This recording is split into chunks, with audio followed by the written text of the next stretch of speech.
ရွှေဈေးကြမှာလားဒီမေးခွန်းကိုအမြဖြေလေးမရှိဘူးဘာဖြစ်လို့မဖြေတာလဲဆိုတာကိုတကယ်ဈေးကွက်မှာဖြစ်နေတဲ့အရှိတရားနဲ့အမြရှင်းပြပေးမယ်ဒီရွှေဈေးအတက်အကျဆိုတဲ့အပေါ်ကိုတက်ရောက်မှုရှိတဲ့အချက်က3ချက်ရှိတယ်နံပါတ်1ကကမ္ဘာရွှေဈေးကမ္ဘာရွှေဈေးဒီအချိန်နဲ့အမျှစက္ကန့်မလက်အမြဲတမ်းပြောင်းလဲနေတာဖြစ်တယ်နော်အဲ့ဒီကမ္ဘာရွှေဈေးကိုကြည့်လို့ရတာကလည်း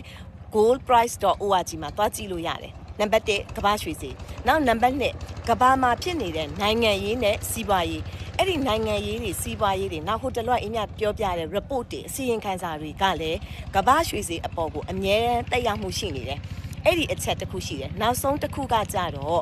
ပြည်တွင်းရဲ့ဒေါ်လာပေါက်ဈေးဒီဒေါ်လာပေါက်ဈေးကြောင့်လည်းရွှေဈေးကအတက်အကျဖြစ်သွားနိုင်တယ်ဒါကြောင့်မို့လို့အင်းမြတို့ဒီရွှေက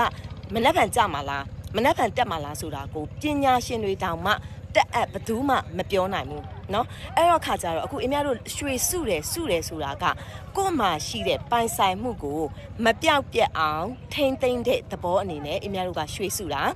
ရွှေရဲ့တန်ဖိုးသည်မြင့်တက်လာတာမဟုတ်ဘူးငွေကြေးရဲ့တန်ဖိုးသည်ကျသွားတာဖြစ်တယ်အဲ့တော့ငွေကြေးဖောင်းပွားမှုဆိုတာရှိတယ်အရင်တုန်းကအများတို့1000နဲ့ဝယ်လို့ရတဲ့ပစ္စည်းကိုအခု1000နဲ့ဝယ်လို့မရတော့ဘူးဒါဘာကြောင့်လဲဆိုရင်ငွေကြေးဖောင်းပွားမှုကြောင့်ဖြစ်တယ်ဒါကြောင့်ငွေကြေးဖောင်းပွားမှုကြောင့်အများတို့ကဒီရွှေဈေးသည်ရွှေရဲ့တန်ဖိုးသည်တက်သွားတယ်လို့အများတို့ကထင်ရတာဖြစ်တယ်ဒါကြောင့်အများအမြဲပြောသလိုပဲရွှေသည်ကိုယ့်ရဲ့ပိုင်ဆိုင်မှုကိုထိမ့်သိမ့်ဖို့ဖြစ်တယ်ငွေကြေးတိုးပွားအောင်လုပ်ဖို့မဟုတ်ဘူးငွေကြေးတိုးပွားအောင်လုပ်ချင်ရင်စီးပွားရေးလုပ်ရမယ်ဟုတ်ပြီနော်အဲ့တော့အင်းမြတ်ကိုအခုကြည့်နေတဲ့သူတွေကရွှေကိုအလှဆင်ဖို့စုဝယ်ကြတာလားစုဖို့ဝယ်ကြတာလားဆိုတာကို comment မှာရေးသားပေးကြအောင်နော်အားလုံးကိုကျေးဇူးတင်ပါတယ်